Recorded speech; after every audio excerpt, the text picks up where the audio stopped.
Good morning, everyone. Welcome to Forms class. Today, we are covering some unique forms for sure.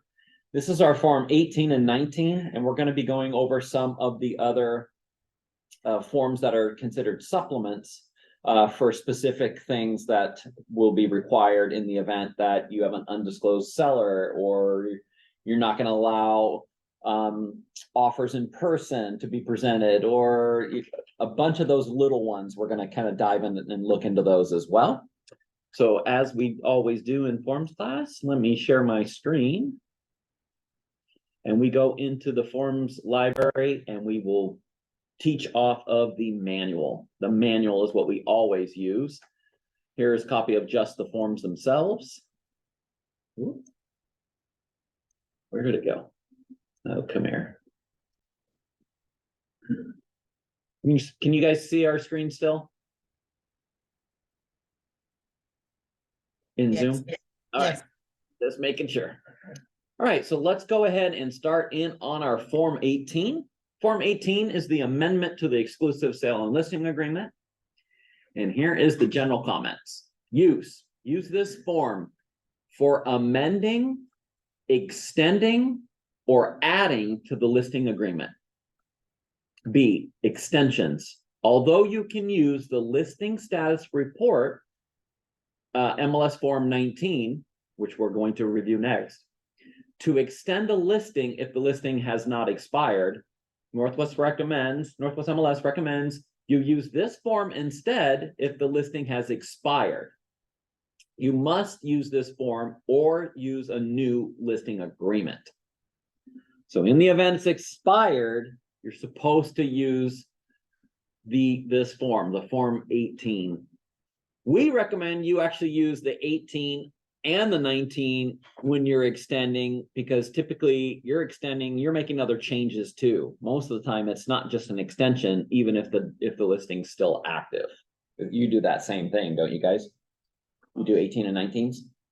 I remember the last time we did an extension of we haven't had one expire in a very long time. Yeah. And most of the time, listing agreements are for how long? What's your term? Up until like a year ago, we were doing 3 months. Now we're doing 6. So pretty much your rule of thumb for listings and their expiration dates is 6 months. Yeah. I didn't get that. Well, of course you didn't, Siri, because you're not licensed. Basically, you want to always make sure that you try to at least get 6 months on your agreement. Sometimes it's more. Vacant land, year. Market ready requires. Market ready wants at least 6 months. I think it's a year. Do they? I think it's a year now. It's at least 6. Is that the new version of Market Ready Plus? I might be wrong. Yeah, I can't remember that one. I'll have to look it up. So Northwest MLS rules, Northwest MLS Rule 3 requires that all of the provisions in Northwest MLS Form 1C must be incorporated into the members listing agreement. Note that those provisions are also contained within Form 1A. The required provisions include definitions, list date, compensation, multiple listing service, property condition and insurance, seller's warranties and representations, fair housing and attorney's fees, which address concerns of buyers and buyers brokers. Accordingly, those provisions may not be modified by the amendment to the exclusive sale and listing agreement, Form 18. So Form 1C, you guys remember what that one is? That's the listing agreement addendum. These are used in the event your firm has their own listing agreements. We do not. That would be suicide to do that these days, especially with all the class action lawsuits that are happening across the nation. So we'll never do that. So you guys will never use a 1C ever. Form 1A, of course, you use, right? Because Form 1A describes the provisions, that they're talking about. So on the Form 18 itself, you will see it is just basically 3 items.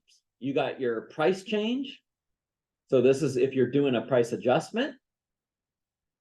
You have your agreement extended. The agreement is extended until midnight of the actual date. If the agreement expired prior to the party's execution of this amendment, the agreement and any prior amendments thereto are incorporated herein by this reference, and this amendment shall constitute a new exclusive listing agreement.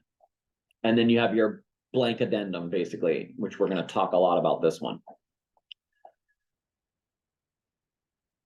All right, so to assist in filling in the blanks, right?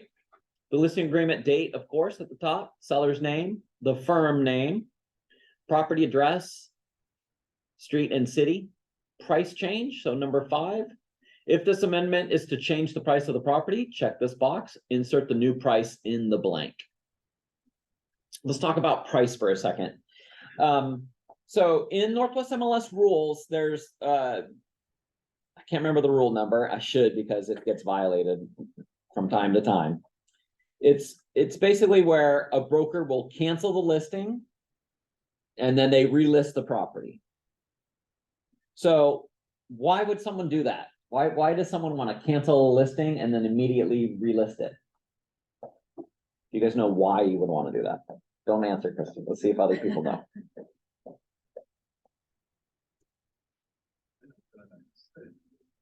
Okay, Jim knows too. Anybody in Zoom world know? You want to unmute? Why would you do that? Maybe try and get the cumulative date on market, minimize that. So you would think it would do that, but it actually doesn't. So we'll talk about that in one more second. I'll tell you about that rule, Sandra, on what that actually is. Nobody else knows. I'll go ahead and tell you. So what people are trying to do is they are trying to get their listing back on the hot sheets to buyers' carts and brokers' searches, save searches. It will come in as a new listing, and so it's going to have way more activity rather than just a price adjustment. Price adjustment will reflect to the people only in which they fits the criteria, or they save the actual listing for the notifications. For people who rejected the listing, they're not even going to see the price adjustment. So that's the main reason on why people will want to do it. In order to reset your CDOM, which is the consecutive days on market counter, you have to be off the market for 61 days. Cumulative, sorry. Yeah, it's cumulative days on market. You can be temporarily off market. And it still counts. Well, those days that you're off market don't count. But Oh, if you're right. on the market for 7 and then you're off for 7 and then you pick it up again. Right. Your CDOM is going to be 7. 7, right. But I mean, it's not gonna, yeah, I mean, that's definitely different. Yeah, sorry, just wanted to. So what you're saying is that it's temporarily off the market, those days don't count. They don't count against you. They don't count against you for the timer for the CDOM, but you have to have a legitimate reason to have that to be temporary off market anyway. So it's one of those things like you got a straight up, reason, and there's only reason, allowable reasons, and the MLS has actually turned down some reasons. They can turn it down. So if you're trying to manipulate the price, or if you're trying to manipulate the listing by canceling, relisting it at the same price, you will get a fine. You're going to get fined. And what they'll do is actually cancel that new listing and reactivate the old listing, which that's your first warning. That's what will happen. And what about, because don't you have to have a certain price point? Because Yep. If you want to use this strategy, and it is a good strategy, if you're going to be, probably reducing the price anyway, that's why you want to do it. So you probably should have been on the market for at least 3 to 3.5 weeks, usually, before you do something like this. Unless you guys are just grossly overpriced, maybe, then you might want to, figure a actual plan with the seller from the beginning. Say, hey, we could try your price for a while, but I mean, looking at all of our comps, there's no proof, for this price point. And an appraiser, you know, you're probably only gonna be able to accept a cash offer, because the appraiser is only gonna bring these comps, because we have a perfect comps. The perfect comps that are gonna prove the pricing, and we'll probably have an issue with an appraisal, if it's something very crazy, right? So if you're gonna use the strategy. If you're gonna use the strategy and, to actually. To do this, you have to be reducing the price greater than 5%. So it's 5% or greater. So what I usually do is subtract, 5.01%. If you do that, you will see what the price, has to be or less. In order to do this strategy. So you would cancel the listing.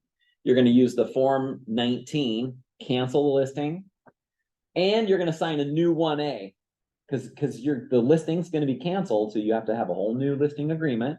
You can't use an 18 to amend, but you would cancel and relist all in the same day. And what I would suggest doing also is changing that primary photo, because at least you might kind of trick people to see it like a different, primary photo. They may not recognize it's the same house. Might just help with that marketing component. So the one thing that is great about doing this is you can immediately go to input, and you can input from a previous listing, because it was your listing. You can put in that old MLS number. It'll bring your whole entire listing back. And then from there, you can change the price, change the live date, change the expiration date, if that was actually also changed and amended in the new listing.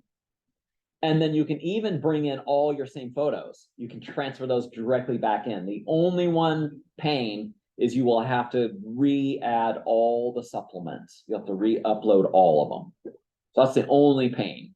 But otherwise, it's quite easy to do. And now you've basically put that new listing into all, the carts again, and fit into people's criteria, drop directly into save searches to buyers or to brokers, and then it'll do the whole thing as a new listing. But the only other thing that will not go away is the CDOM. That it's going to stay at the same number. That doesn't change unless you're 61 days off market, at least. 61 days, they don't have to be all together. What I hear. Yes, they have to be consecutive days off. Yeah. So I thought how I heard is you can go 7 here, 7 there. Yeah. It used to be 90, right? It used to be 90, but they finally changed it and figured, you know what? It's a long time. If it's a 60 days, what do most people do when they're taking a house off the market? Usually, that's common. What's a common thing that will happen? Switching agents. Well, maybe, but what else? What's happening with the property? Well, they're fixing it up Renovating. usually. They're basically Renovating. Most of the time that the renovations are gonna, we need to paint, we need to fix this stuff up. It's just and then also, our competition's way better, we could do Market Ready Plus and fix the whole house up entirely, and now we can raise our price point maybe or whatever. So a lot of times they were figuring that out, and then they're like, man, this is a whole new listing. Look at this place. You can't tell me that, this is the same house even. Like, why would you're penalizing us? And we've been off the market for 65 days. We took 2 months to do the new roof and the paint and the landscaping and the kitchen. And so the MLS is like, you're right. Let's go ahead and lower that number. what also works a lot, you see that a lot during holidays. Yeah. Mm-hmm. Okay, so price change, listing extension has its own box. If this amendment is to extend the listing agreement, check this box and insert the new expiration date. Other changes, explain any other changes you are making to the listing agreement. What else do you think we would see in here? What's some others you might do? Terms, Like, seller financing. that's an input change. Your commission. Compensation. Sorry. Compensation change would go here. Or any other type of a change that maybe you were making, like, from what you had on the original 1A. You could change different stuff there. A really good one you could use, and I'm waiting for our attorney to kind of redraft some different language, because the one I had was old from a different attorney, and our in-house attorney wanted to basically have some different language, so we removed one. But we are going to get some language to where you will be able to utilize in the other spot that will be into transaction desk in your office clauses. We will get that one added. But what it's going to be is, in the event seller cancels listing prior to listing expiration date noted on form 1A dated blah, blah, blah, seller shall reimburse broker Eric Scholl $2,900 for staging costs and marketing, whatever. You can do stuff like that. Good idea. I'm glad. That's a huge CYA. It's a great way to guarantee you will at least get your full term of your listing with your marketing, that you implemented and the costs that you took on. So that's one of my favorite ones. I saw some good ones for raising compensation, making a compensation bonus for buyer broker. If listing sells, or if listing is under contract before, for clarification purposes, in the event listing goes under contract by September 1st, 2023, seller shall offer a $3,500 compensation bonus. You could do stuff like that. Or what else? There's a lot of good ones. What about in the event the listing expires on August 16th, 2023, seller agrees to automatically extend listing until October 1st, 2023. Why wouldn't you just You change could your make expiration that, date? that's in the other clause that you're talking about?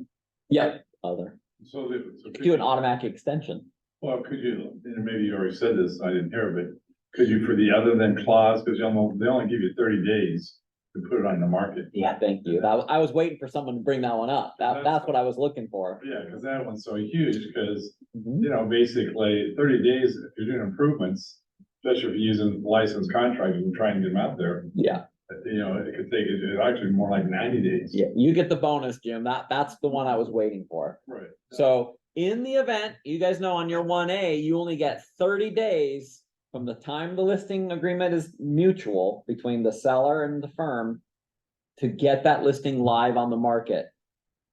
And Jim's absolutely right. When you're dealing with contractors like from, Market Ready Plus or anything else, and they're trying to get stuff ready, constantly there's, sellers are late, or it's not, not their fault. So you could put, for clarification purposes, listing shall go live on Northwest MLS by, new date. Now, Northwest MLS, we're supposed to supply these, in the event we're actually late. Do not take a listing, don't go sign a listing and the listing's not going to be ready for 7 months. Like, you can't really do that. That's the one, like, come on, like Northwest MLS is going to be like, you got a invalid listing agreement. Really be unenforceable because it says right in the contract. And we had someone Unless you actually, have an amendment saying to the contrary. well, You have a 12-month listing. And you have an amendment on other says, we will list by 11 months from now. nah, it'd be very, no, you're not, that one's not gonna hold. We had one in here a little while ago and literally the seller was, it was an estate sale and a whole like issue, you know, that I can't disclose about what was going on with this listing that was supposed to be ours. And they just were taking forever and ever, and our broker had it signed, right? But then they couldn't make the date and they kept trying to extend it, and the listing was signed way too long. I mean, it was like 125 days or something ago, you know, and it still wasn't live. And the seller wasn't There's gonna, sellers who just like, they can't get their acts together though, like they say, Oh, yeah. oh yeah, I'm gonna list next month, and Yep. then next month comes and they're like, Yep. oh, I still need. It to do happens. this and that. And they just keep, it happens, yeah. And it's okay, and the Northwest MLS understands that. They just don't want anybody abusing it. If you know they're not gonna make it, don't try to squeak. I'm okay with you guys getting them signed up front and locking them in so they know. Because, you know, 9 times out of 10, it will come together, and you might have to sign a couple of these, but you have to remember that someone could challenge you on it, and we did have that happen. Someone challenged us, and basically we, you know, had to tell our would it broker, be sorry, better there's than no, to just get a new 1A? yes, Completely, just start over. yep, Yeah. get a new 1A. So how long on the other can you do it for without raising a flag?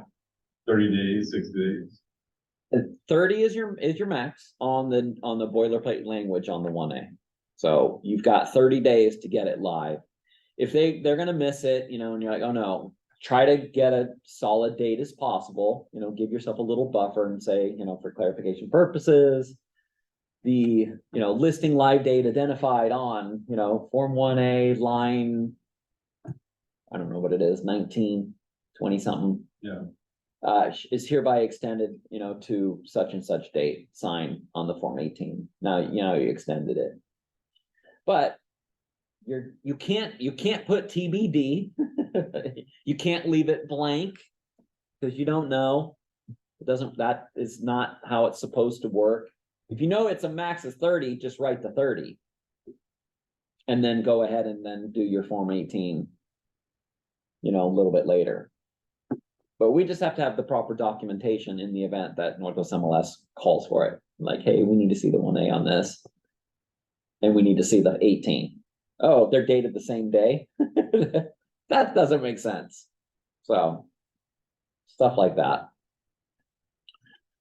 So what you're saying is in the 18, we can't, like here, I have to sign the 1A, and we can't then at the same date have the amendment extending, which I don't understand. Yeah, you wouldn't sign an 18 Well, and what about that. if you're doing market ready, Mhm. and you know it's gonna be 2-3 months before all the work that they wanna do is done.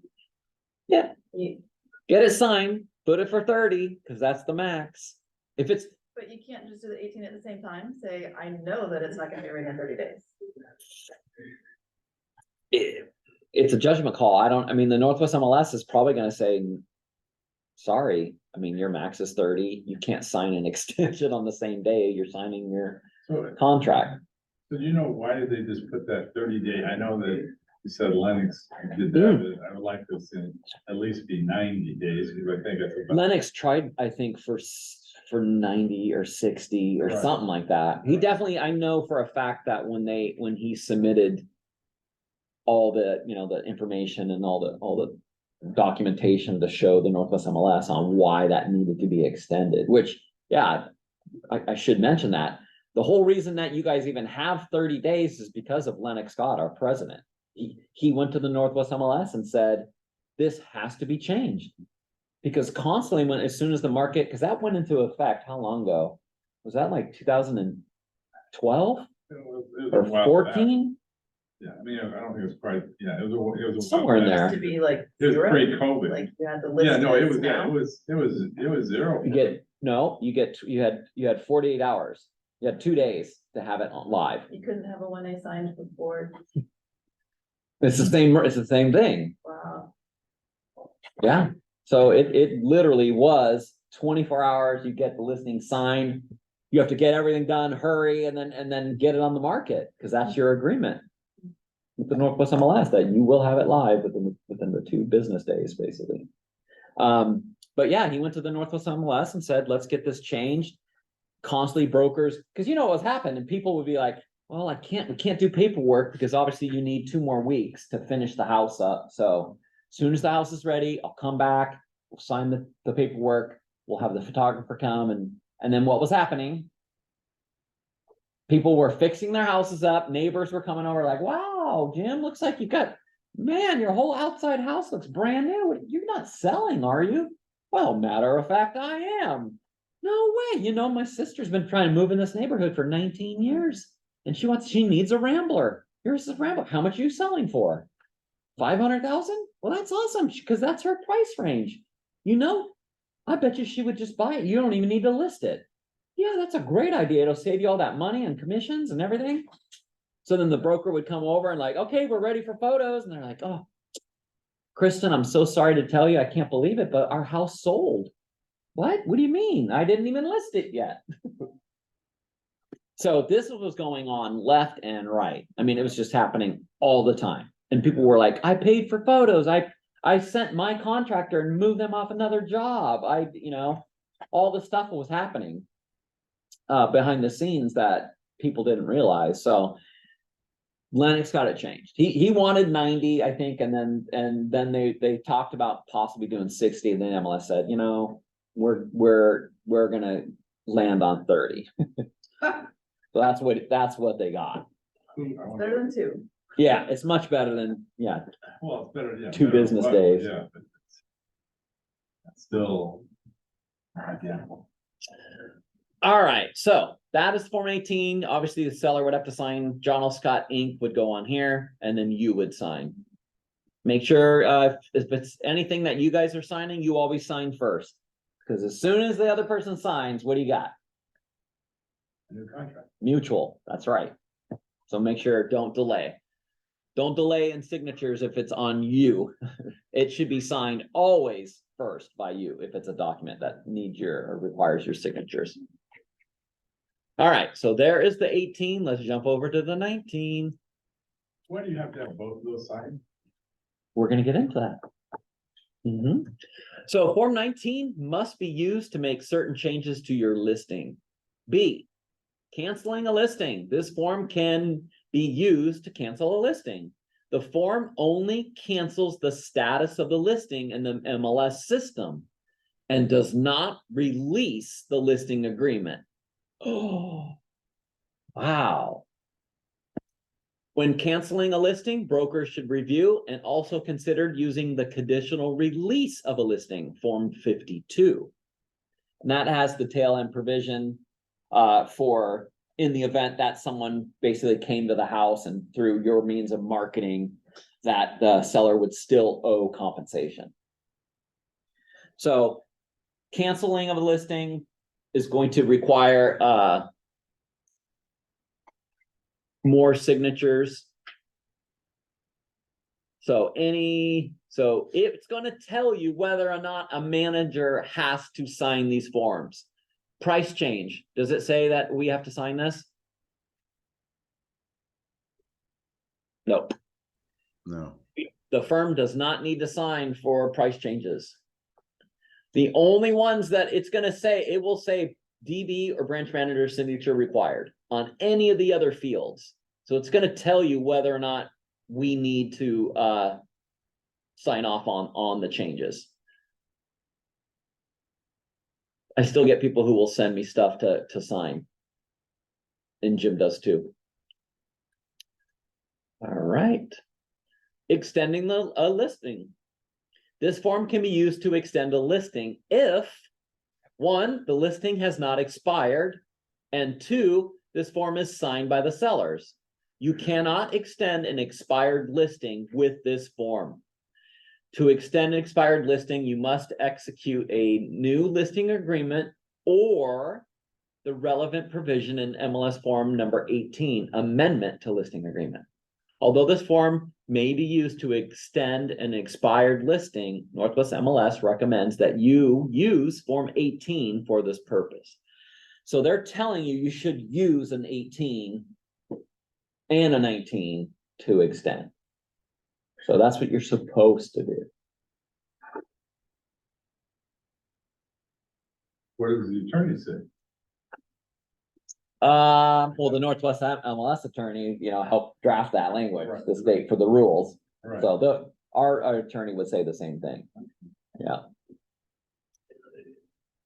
I don't know when that came in effect, because that never used to be that way. Long ago. Assistance to filling in the blanks, top portion. Please be sure to fill in all blanks at the top of the form. Supply exactly the same information in your listing. This will ensure the correct listing is being changed. Yeah, that might help. Price change, check the box indicating if the price is being increased or decreased and enter the new list price on the line provided. If you're changing the list price, the seller must sign below. Why do you think they do something like this and add this to the rules and put a star next to it? We're changing the price without seller permission, which is ridiculous. Well, in some ways, People not. do that. Well, Yep. they have, yeah. Yeah. Just to incentivize That's cool. an offer, and then say, One of our brokers picked up an it was a canceled listing that they had to get canceled because the broker extended the listing and he also changed the price without the seller's signature. So yes, that actually happens a lot. Extended expiration date, enter the current expiration date of your listing in the space provided, enter the new expiration date for your listing. If you are extending the expiration date of a listing, the seller must sign below. So like on 3. So they're talking about all this section must be filled in. Price change, you would mark it either reducing or increasing, putting the new price. Extend expiration date, sellers, it tells you, right in each box what is required. So seller signature is required. Seller signature required. DB branch manager signature required on that one. Canceled. DB or branch manager signature is required. Back to active. From contingent, pending, or temporary off market. How many times did you guys actually do this? Well, I just put one back to active yesterday and I did not use it for 19. Okay, well, let's read it.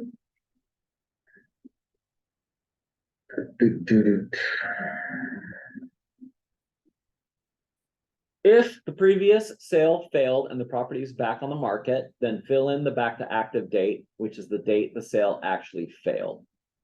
Does it say seller signature required? No, it doesn't. So does the broker just need to sign it? Or like what? Why, if no signatures are required? Why is this on here? Why would you guys think this is on here? It's an obvious one. I'll give it to you. It's because the broker probably doesn't have input rights. They can't make the change. So they need to send it actually to the Northwest MLS. That's it. It doesn't require signature. Good, I didn't mess up. No, you did not mess up. I was messing with you though. I can see you like, wait a minute, did I do that right? I didn't do this one. Yeah, see, there's no instructions for signatures Yeah. required. All right, so also, same thing, contingent. If the property is sold on a contingency, an example to say is conditioned on the sale of buyer's home, fill in all the blanks in the contingent box. The code numbers for financing are found in the financing codes section at the bottom of the form. Oop. I think it tells it, yeah, right here. So you have codes for what the code is. So pending, backup, all these ones. If you have your input rights, you can change these. Signatures are not required. Okay, 8, sale failed, released. Okay, oh wait, we didn't do the last one. This is the one important one. Actually, I wanted to make sure I did not forget. Pending, okay, pending. If the property is sold but not yet closed, the listing must be reported as pending inspection, pending feasibility, or pending backup requested. Whichever is applicable, fill in all the blanks in the pending box. If you have trouble entering a valid selling broker ID, please contact Northwest MLS for assistance. Star item, backup offers. If you are accepting backup offers, MLS Rule 129 requires the seller to sign this form. So if you are going to market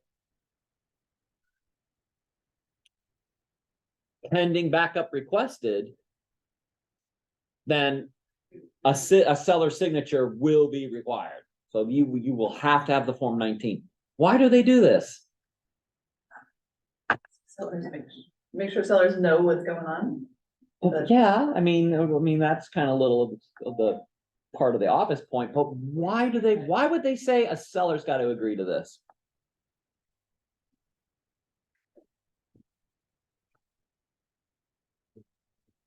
I guess the seller doesn't get sued. No. I'll give this one to you guys also. You're the buyer broker. You just got an agreement. The buyer's all excited. They're like, can't wait. We've got this house.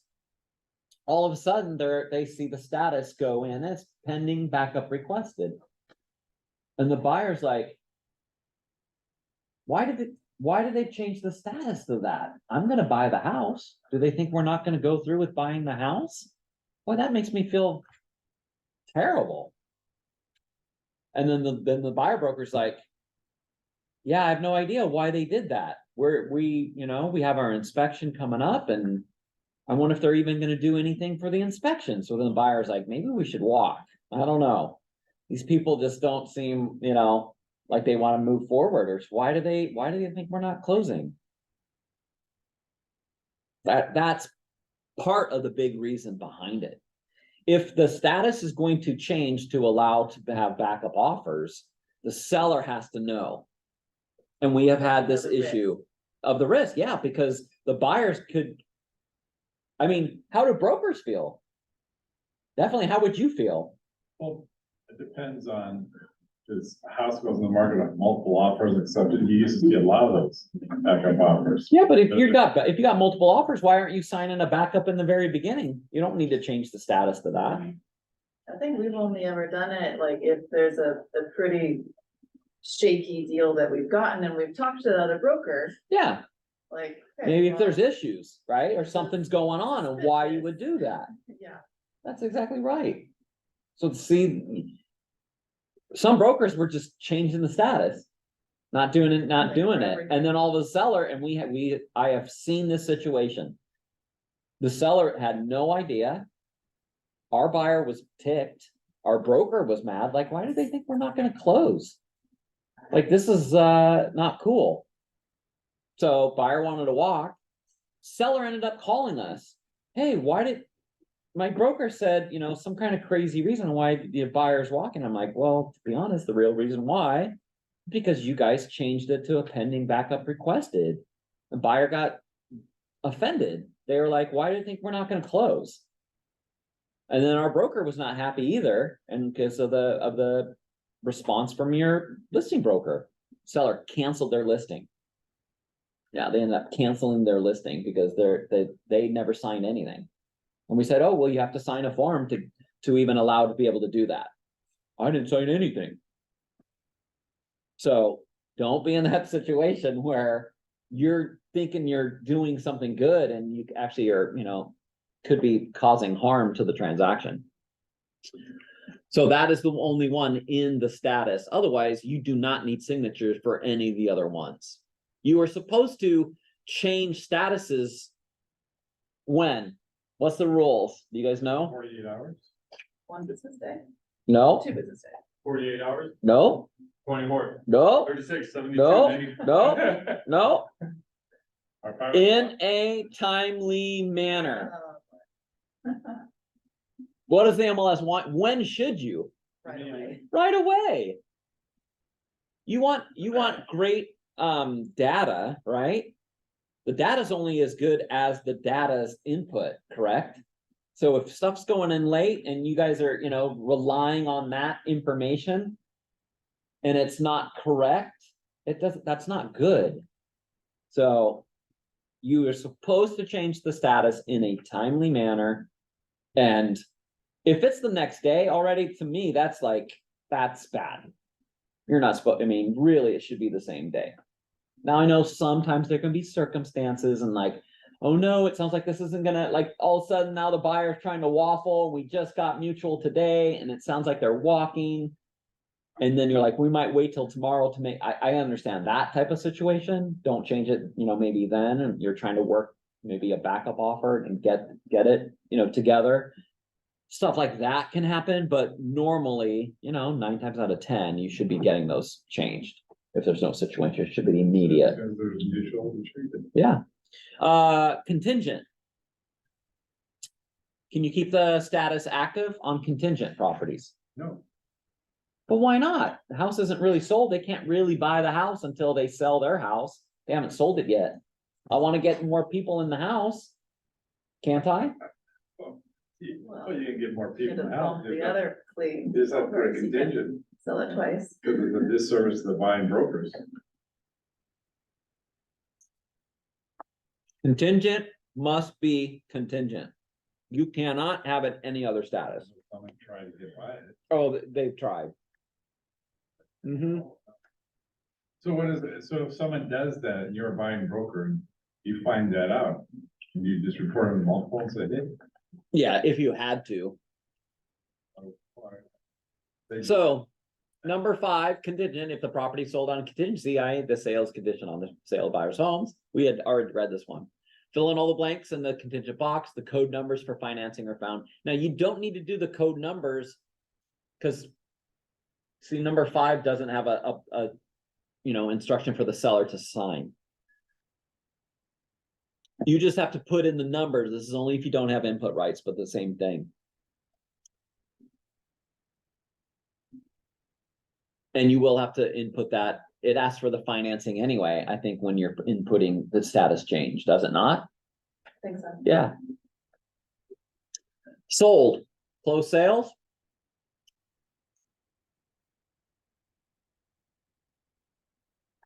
Sold, final sale, check this box if it's previously reported, sale is closed, fill in all the blanks in the sold box. Most of these other ones are going to say about the same thing for instructions. This does not require a seller signature.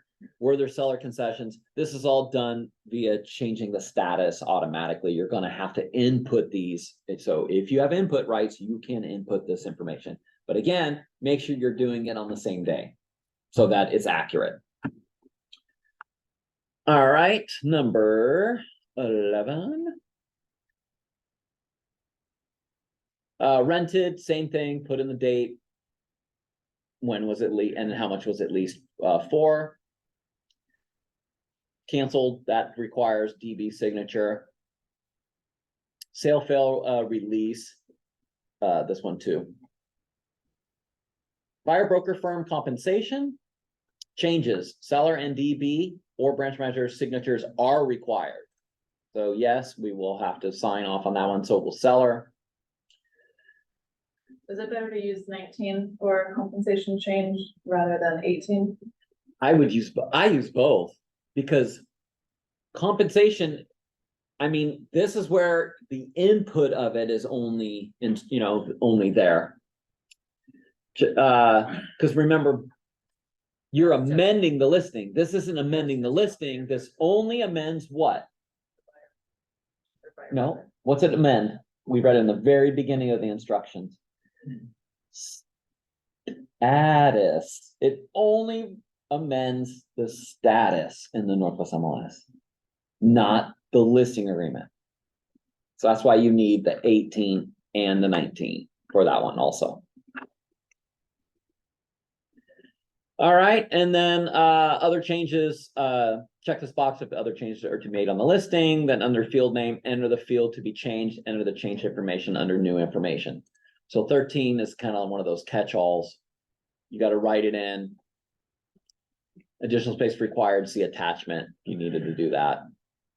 If submitted to MLS, send to listing input at northwestmls.com. And then that's for them. This is where you would sign, sellers would sign, DB would sign. All right, let's look back at the library. So some of the other supplement items. So the first one is well, we don't do the property access one. It's the first right of refusal. I just had to do it once. You did? You did, didn't you, huh? Listing in the Yeah. RMLS area. Yeah, the 1P, it's the access, right, agreement? For different MLS areas. Or different MLS different MLSs. Well, it's access for another licensed agent who is not a member of Northwest MLS. Correct. First right of refusal, so the 1R, you would use this if the property is subject to the to prior right of first refusal. So obviously we would, these come up once in a great while, it's pretty rare. If someone has a first right of refusal, for the sale, then you probably want to try to get that figured out before you even list the property. And that's usually the case on how those work out. But if there is still one there and it's recorded, you have to use this. Have you guys seen one? Never. Never, not since I've been. Yeah, it's rare. It is rare. Huh? I've never listed a co-op. Co-op. That's when you're gonna see it.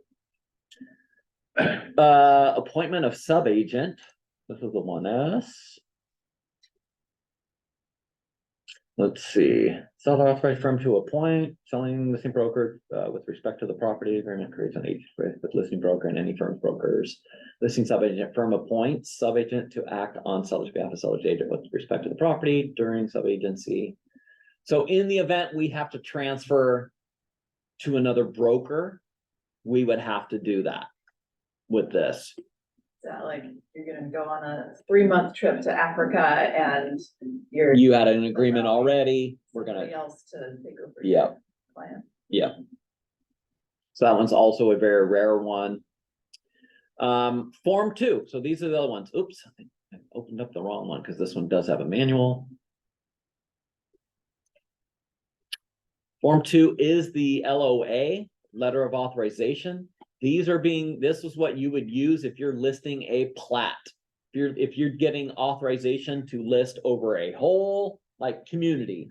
If you had 18 listings or something on one whole new construction plat or all vacant lots, you could basically list the whole thing with just this one form. So, I didn't know. yeah, one listing. The term you want for these are at least 1 year. 1 to 2 years, probably. It depends on the project and how far out it is. Once you have this, the seller will not have to sign 1As anymore. So this is one for that. It's pretty much the exact same thing as our normal 1As, except for it has a lot more pieces for how will it work for sales prices and and how many total lots. The legal description, it gives a little bit more stuff and information about marketing, and that's all same type of stuff. So county, tax ID, seller name, firm name, office ID, your lag, project name. You basically would go through and fill in all of the input for this. This will be what compensation is, usually it's a percentage, right? So it's like a 1A and a listing input sheet together. Yep. Who's the builder? And then you got, it's like a combo. Once you have that, all you have to do is input. You do not need 1As for each one. You just basically will be able to list all of them at will. You will have your direction from this letter of authorization. All right. No, we're not doing the inputs. Don't do that one. Green building information supplement. In the event the property is green certified, you will have to use this form and you have to upload it. Same thing for the 6A, auction listings. And then same thing for accessibility supplement. In the event it's handicapped, ADA approved, you will have to use this form as well. That one before. Yep, that one's common. Listing firm present for showings. This one gets utilized the same thing. In the event the seller requests the broker from the listing brokerage firm be present at all showings, you have to sign this, seller signs it, and you upload this in your supplements. That's more common in 5 million plus homes. Yeah. Definitely more on the luxury side. We tend to see those. Next one also that you have to have signed and then uploaded in your supplements too. Don't forget that in the supplements, there are these numbers. It'll say 7A, 7B for the form to upload. It doesn't show to the public. It only allows the MLS to see it. But if you do not have these and you have seller's information undisclosed and it isn't signed by the seller and uploaded, you get an automatic fine. They automatically fine you $50 immediately. Just like a no 1A. So seller's information undisclosed, very, very simple. Who the seller is, listing firm, address, the listing number. And then they request seller's name, seller's current resident location. Both of those can be admitted. Seller signs it, you upload that into the supplements. You don't do it, you get an auto fine. If you don't correct it after like 2 business days, you get another fine and it goes up to like $350 or something like that. You still don't do it, then the firm gets fined. So watch out for that one. No in-person offers presentations. I know a lot of listing brokers have these signed on every one of their listings. Usually, do you guys do those? I've never seen this one. You've never seen this form? No. Wow. I never do in-person presentations. These days, it's so long since I've had some agent ask to want to go present their offer. Yeah. I've seen Josh present offers one time in person. Yeah, it's rare, but if you do not want it to be allowed and you want to talk to the seller, say, look, sometimes you're going to get brokers who will want to do this. They'll want to present their offer and talk in person. I suggest you don't.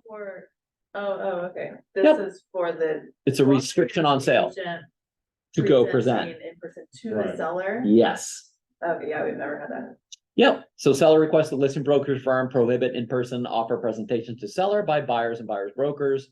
Seller acknowledges that some potential buyers and buyer brokers may request that they be permitted to present offers to seller in person. Seller understands that this restriction may inhibit the sale of the property because some buyers and buyers brokers prefer to meet with seller in person to discuss the terms of the offer.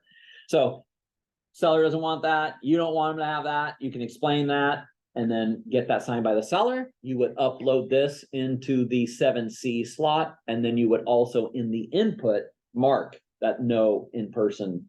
If you mark the box, no in-person, presentations of offers in the listing input, and you don't have the 7C, you get auto fined. So got to make sure you got that one. And 7F is variable buyer broker firm compensation. These ones are also rare. So seller, listing firm, address of the property, listing number, seller requests that the buyer's broker perform the following tasks to earn the full amount of the buyer brokerage firm compensation offered in the listing. Number 1, answer your phone. Answer your phone. If the above conditions are not satisfied, the buyer brokerage firm compensation shall be, what will it be if they don't follow this? The above criteria must be disclosed in the broker remarks of the listing, be objective and clearly stated so that the listing, or so the buyer's broker knows exactly what is required to earn the published offer of compensation without the need of any further injury, any ambiguity with respect to the buyer brokerage firm compensation will be construed against the listing brokerage firm. People are using it? Yeah. What you think might go in here? Anybody? You said it earlier that you used another form for someone that was out of our MLS, Yeah. right? Why did you guys have to get someone else out of another MLS? Why would you do that? Because the listing was in a region that was serviced by 2 different MLSs. Are you saying that it wasn't close for you to just jump in your car and go show it right now? It was 3 hours away, yes. 3 hours away. 3 hours away. So if someone in our MLS was going to go potentially show it, what would they have to do if they had to actually, if someone else was over there and they could go show it easy compared to someone who can't, right? What might they do? They would do the same thing you guys did, right? They call to someone who's closer to the MLS and say, hey, would you go show this other agent? I'm gonna go, would you show it? Sure, great. You could put restrictions to say, broker must show the listing to their client in order to receive compensation. So that's the one you would probably see in this form. I mean, most of the days, people are like, I don't care, as long as it sells and comes together. But there a lot of brokers will actually put that you must accompany the client in order to receive the compensation. Well, you see that a lot in new construction. Exactly, that too. So when I started in Canlis before this company. Yep. It was notorious for either an agent saying to a condo site and then, and What do they say? Go to the open house. Right. Just go to the open house. Yeah, and then come back and write up and make it an hour, 2 hours. Yeah. It created a lot of unease. Yep. So that one would be for that. 7G is a third-party fee in the event that there's a third-party fee associated with the listing. It also, you have to say what the listing, right, number, information, seller requests the buyer pay a separate lawful fee to a third party is detailed below. The amount of the fee, who it is, bless you, reason for the fee, okay? And that also needs to be included in the listing agent only remarks. So 7G has to be uploaded in its slot as well. 7H is pre-approval by an identified lender. 7H. So you could prohibit the buyer, you could basically prohibit the buyer from, right, not prohibit. You would have to basically say, you could say the buyer, any buyer that wants to buy in my seller's house, they have to pre-qual through my preferred lender. They do not have to use them. You can never say you have to use this. Yeah, you can't do that. That's a violation. But most of the time, what are you going to see this thing on? New construction. Yeah. So same thing. Reason for the restriction, you have to have the 7H also uploaded. A lot of times it seems like in new construction, you'll say, well, we'll give you a bonus lower interest rate. Yep. The one entice you or something. Yep. 7I is the seller's request for a restriction on the sale. Same thing. Showings temporarily suspended. Seller requests that all previews or showings of the property include previews and showings by the listing brokerage firm not take place for the following time period, which is more than 24 hours. And then no concurrent showings. A seller requests that the listing broker firm not allow concurrent previews or showings of the property by more than one broker at a time, including previews and showings by the listing brokerage firm. Seller understands the selected restriction may limit the number of potential buyers that view the property because of the inconvenience to potential buyers and the brokers. Seller also understands that the restriction may inhibit the sale of the property. So this is if you're saying that there's temporarily, cannot be shown during certain time. Sometimes people will list property and say, oh no, there's a project that's not going to happen. The sign's already going up. We have to go live. We're going to have a restriction on the showings. This is what you have to use. Oh yeah, the Orthodox Jews, they would definitely have restrictions. Yeah. And then 7U is our last one. And this is the seller's request for undisclosed address or unpublished listing. This is also one of those undisclosed ones. And no key box, all these other items and, that will not happen. It's not even going to show on the map. Those ones are funny because if it's anywhere near bodies of water, it just shows up out in the middle of the water. That's why you'll see a listing. Why does it show a house out in the middle of the Puget Sound? This is why. Yep. So they basically have all of it undisclosed. And then you must have these signed and then uploaded. How does it get marketed then? I'm just curious. I mean, they still marketed it, Seattle house, Bellevue house. All right, you guys, that is forms class for today. I know there's a lot of the little teeny tiny forms and things that we don't typically get to touch on and get to look at, but obviously every single form is important and there are a lot of them. And the more you know, the better off you are and the better you are to serve your clients. So thank you guys for making this one, and we will see you soon. Take care.